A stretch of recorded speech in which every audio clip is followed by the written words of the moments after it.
sidewalk earlier, to help with the problems throughout the community and calls for curb gutter and sidewalk, and pipelines to a storm drain system to collect the water from there and get it to the holding basin down below.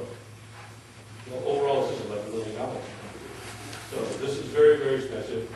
We all recognize that this may not be possible to do, at least in the short term, but that was our contribution to Oceano at this time, was to show you that there is a solution. It's just very expensive. As I heard Kathryn mention, I don't know whether building above or below railroad is being worse to deal with. Is really I put the county in there.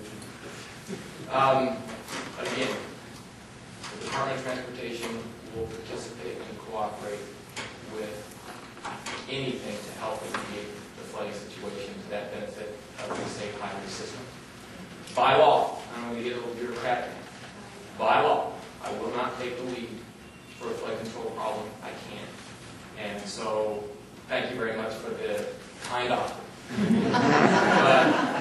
But we certainly want to participate. Let me be a little bureaucratic for a minute. If we get the lead for a project, let's say I went ahead and just said, okay, I'm going to ignore all that stuff. It says I can't do that. I'm just going to do it anyway.